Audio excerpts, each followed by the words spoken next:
now about 4:30. I am in my office. I just finished paying my bills for the month, and it just always is so sad. Like, the day I get paid, I just feel so refreshed and revitalized, and like the world is my oyster. I can just go out and do anything. And then the reality of me having to pay my bills comes in, and then I just watch all my hard-earned cash just wither away, and that's what just happened. So that is done.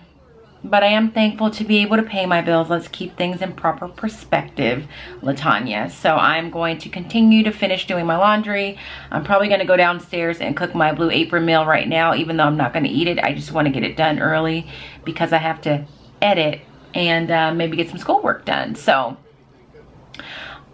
just a little side note with paying bills. If you're new out there to teaching, or you're about to go into teaching, or even if you are a teacher and you did not know this, I don't know if it happens everywhere, but I know our district gives teachers the option of getting paid for how do I want to rephrase this? Our district gives teachers the options of ensuring that the amount of money they earn in salary over the course of a teaching year is broken up over 12 months. So we do not teach 12 months out of the year. We only teach 10. And those 2 months that we're not teaching, we obviously aren't getting a paycheck for that. So in my district, to kind of help with those 2 months and not having an income, they will pay you a little less every month for those 10 months, and the little bit that they are not paying you during those 10 months, they're holding for you, kind of like in a savings account, but not really. And then when those 2 months come, or when summer comes and you don't have that paycheck come July 1st, they pay you in one lump sum, which is very nice. I don't know if every district does that. I don't know if that's just something specific to the district that I work in. But I know my previous district did something like that, I think. And my first year I did that, but then I was told by a friend of mine named Sonia that I should look into having a credit union doing that. So there's a credit union out in my neighborhood that is geared towards teachers, and they pretty much do the same thing for you. What's nice about them though is that instead of just holding your money and it's just being held, you are basically telling them how much money you want to have withheld from each of your paychecks for those 10 months. And then it goes into an interest-bearing account in your name. So it's earning interest. Whereas with the district, your money really is just sitting there. You're not getting any interest from it. It's just sitting, waiting for it to be dispersed to you in the summer. With the credit union, it is earning interest. You dictate how much you want it to be.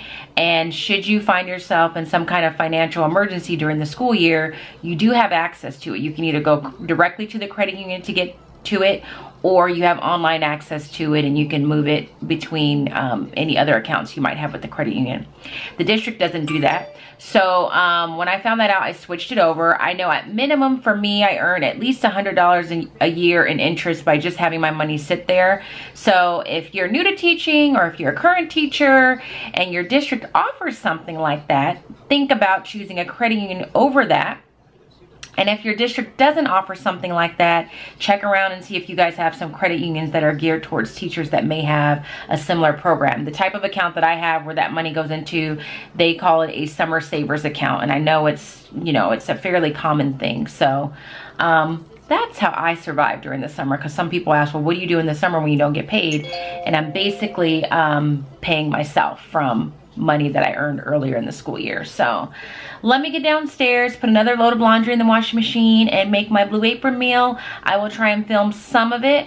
I will tell you though that my ugly little dumplings that I showed you yesterday, as ugly as they were and as traumatic as that cooking experience was, because I suddenly wasn't feeling well, they turned out really good. And they were so good that I ate all the dumplings. I was supposed to have leftovers today, but I ate all the dumplings last night for dinner, so now I have to cook again. So I will show you what that is, and I'll try and film a little bit of that and hope I don't get sick tonight. So I'll see you in a few. I am now in the kitchen. I'm getting ready to cook my dinner for the night. It is a Blue Apron meal. I will be having this here. It is balsamic glazed onion cheeseburgers with roasted potato wedges. It includes ground beef, potato buns, garlic, onion, and a russet potato. It should take 15 minutes to prep, 30 to 40 minutes to cook. And the nutrition facts say that once it's prepared and served, it will be about 740 calories, and that includes the potato wedges. So I'm gonna get everything set up, set the camera down, and then I will talk to you guys a little bit about my fitness journey, because some of you had questions about that. So I'll just kind of explain how I got to the point where I'm at now, only meaning that where I try and make getting physical exercise and eating right a priority, not because I think I'm Miss Fitness America, because I'm not. But I do try and make a conscious effort to get some exercise on a regular or daily basis, and to eat properly. So let me get set up, and then I'll start talking to you guys about my little journey.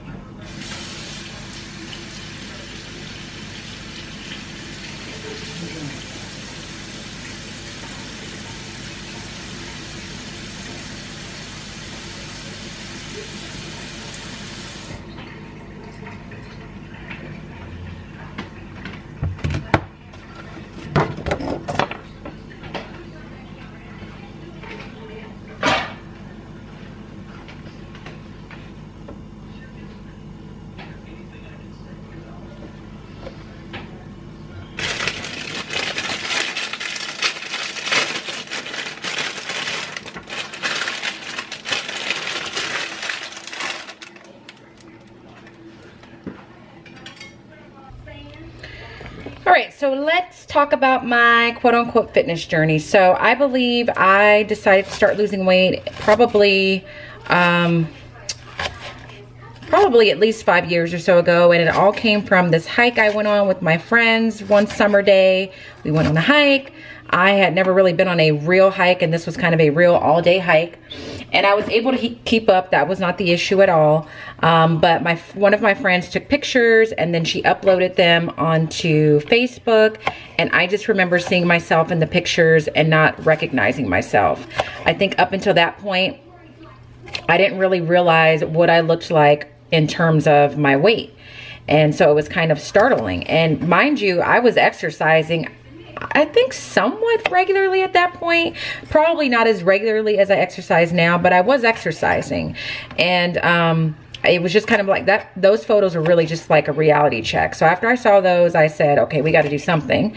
I thought about getting a personal trainer, but then those were too expensive. And eventually I stumbled upon the South Beach diet. So I bought the book, read up on it, and just started following that. And the way the South Beach diet works is that it comes in 3 phases. Phase 1 is like the very beginning, and it is the most restrictive. And if you don't know, South Beach diet is a low carb type diet. So phase 1, you remove all sugars and all carbs from your diet of any kind. So that includes sugars and carbs that may be found in fruits, vegetables, and so on. So for the first 2 weeks, you can have none of that, which meant for the first 2 weeks, my diet basically consisted of eggs in the morning with Canadian bacon, sugar-free Jell-O as snacks, as well as string cheese, lunch and dinner. Lunch was a salad with chicken, and dinner was another salad with just a different type of meat. For dessert, I would have sugar-free fudge pops, and I did that for 2 weeks. In those 2 weeks, I lost more than 12 pounds. I want to say I lost the 12 pounds in the first week, I think. And it's kind of hard for me to remember because it was a while ago, but it was a drastic amount of weight that I lost in the course of 1 week. Those 2 weeks were very difficult because your body is really detoxing from the carbs and the sugar. And I remember reading about it, and people that had done it said, you know, come around day 3, you're going to start having, or you're going to have a headache because your body's kind of like adjusting. And I did.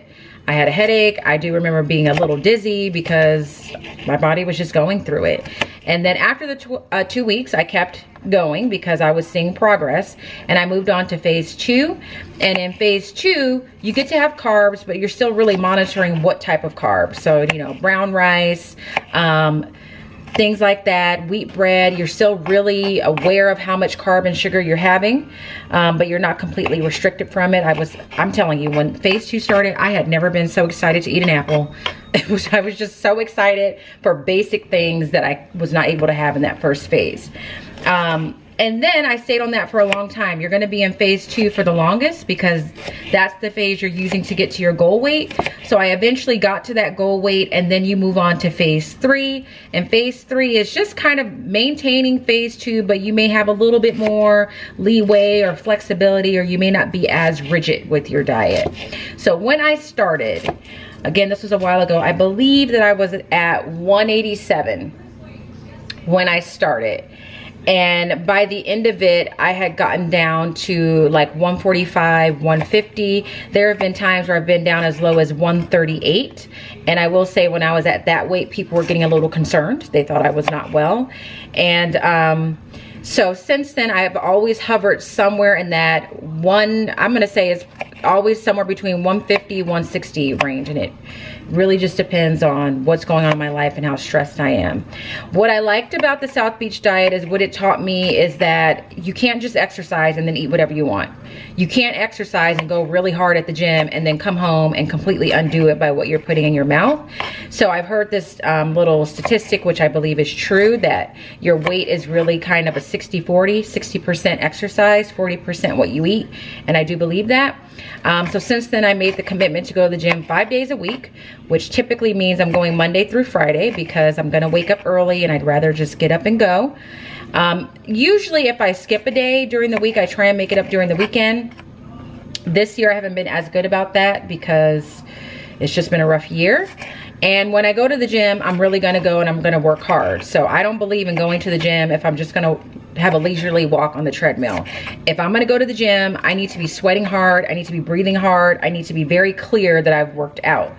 So that's pretty much it. I've been able to maintain it just by doing those things. One of the reasons why I like having something like Blue Apron is that it gives me some food variety, but it's also portion control. I think they're relatively healthy meals. Some are healthier than others. And if it's not Blue Apron, I do try and think about what I'm eating. Even when I go out, I try and make, you know, wise choices. If I'm feeling bad about what I'm doing, I'll try and get something that's low in carb. Or a lot of times I'll get a burger at places, but I won't get the bun. So there's all kinds of little things that you can do. But by the same token, I'm not gonna completely deprive myself. So if I want a piece of cake, I'm gonna have a piece of cake. If I want some ice cream, I'm gonna have some ice cream. It's just everything, I'm trying to do it in moderation. So I just feel like if I can do it, anybody can do it. I do not have a body type that is gonna allow me to get to a certain weight. And I've accepted that. And I used to have this shirt that I wore to the gym that said, strong is the new skinny. And I like that saying because it just really means like being strong and being physically fit. That is the new skinny.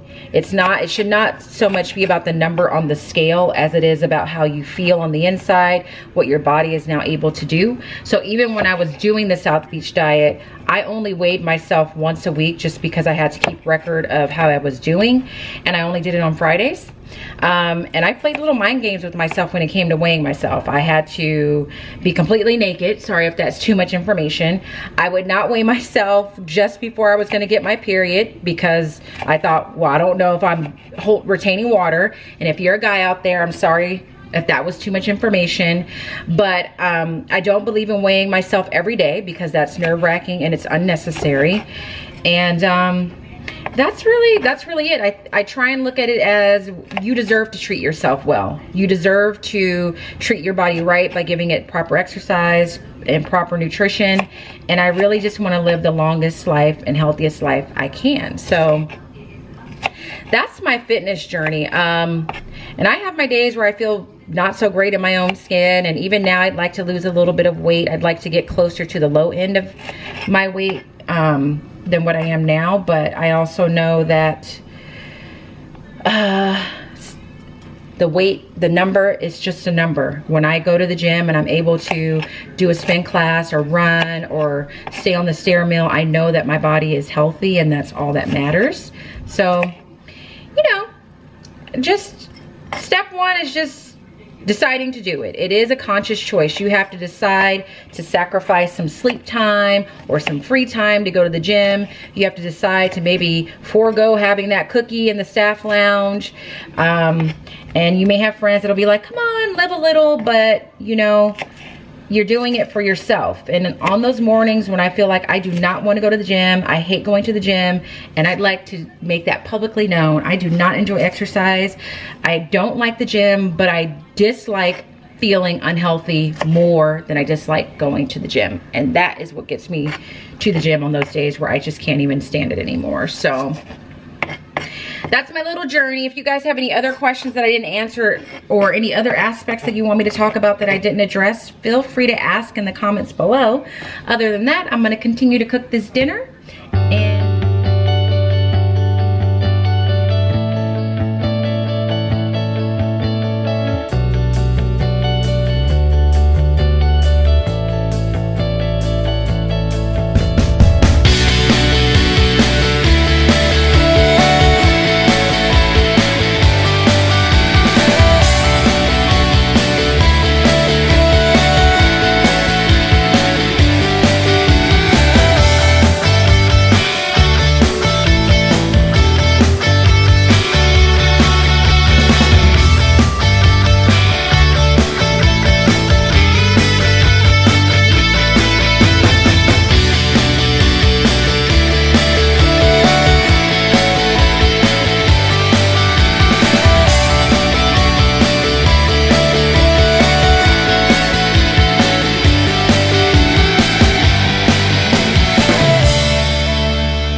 This is what Blue Apron says your meal should look like, and this is what mine looks like. I think it's pretty close. I'm a little disappointed because I do not have any ketchup for my potato wedges, but it was good redemption for what happened to me yesterday. So I haven't tasted it yet. I'm getting ready to sit down, eat it, and then I'll let you know what it's like probably tomorrow. And I'm gonna try and watch Bad Moms. I didn't even watch that last night, so now I'm gonna have to pay an extra fee for Redbox, but that's okay because the movie was free anyway. So that's it. I think this is gonna be it for Vlogmas Day 3. I'm not gonna do much else after this. I'm gonna edit the vlog. I'm gonna take my trash out, take out the recycling, because that is what needs to be done on Sunday nights because they come on Mondays. I did want to show you a little organization thing for recycling. I got these little containers. My pantry is not the neatest right now because there's some oven bags on the floor, but just disregard that. So these little containers here were in the dollar spot over the summer. And I recycle the water bottles here and the cans there. And this is how I fund my little Starbucks account. So I recycle these, and whatever money I get, I just load it on my Starbucks card. And it's always worked for me because, you know, as a teacher, you tend to get a lot of Starbucks gift cards too. And then this is the recycling that gets picked up. And I just like it because, let me put this back where it's supposed to be. Because when I have a box that needs to be recycled, these little things make it so that I don't have to run out to the garage every time I need to put something away. And they are tucked away nice and neat into the pantry. So I will be handling that after I eat dinner. And then that's it. So I'm gonna say goodnight for now. I will see you guys tomorrow morning. Have a great night, and I will talk to you in Vlogmas Day 5? Today's the 4th? Yeah, Vlogmas Day 5. Good night, everybody.